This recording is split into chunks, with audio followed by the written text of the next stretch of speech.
ఇది avocado toast ఎలా తయారు చేయాలో చూద్దాం. అవకాడోని ఇలా కట్ చేసుకోవాలి. ఇప్పుడు దీని లోపల గుజ్జునంతా మనం ఒక బౌల్లోకి సపరేట్ చేసుకోవాలి. సీడ్ని సపరేట్ చేసేయాలి, మనకి ఉపయోగపడదు.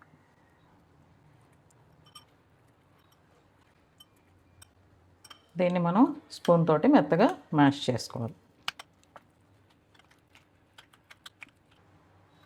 ఇలా మెత్తగా మ్యాష్ చేసుకున్న తర్వాత దీనిలో బాగా సన్నగా తరుక్కున్న ఒక మీడియం సైజు ఉల్లిపాయని ఇందులో వేసేసుకోవాలి.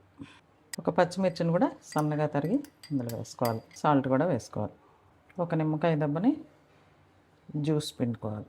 ఇప్పుడు వీటన్నిటిని బాగా కలిసేలాగా మిక్స్ చేసేసుకోవాలి. ప్యాన్ వేడైన తర్వాత 2 బ్రెడ్స్ దీని మీద బటర్ వేసి 2 వైపులా కాల్చుకోవాలి. వీటిని ప్లేట్లోకి తీసుకుందాం.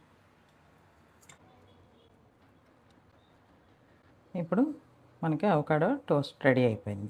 ఈ వీడియో మీకు నచ్చినట్లయితే లైక్ చేయండి, షేర్ చేయండి మరియు సబ్స్క్రైబ్ చేయండి. Thank you.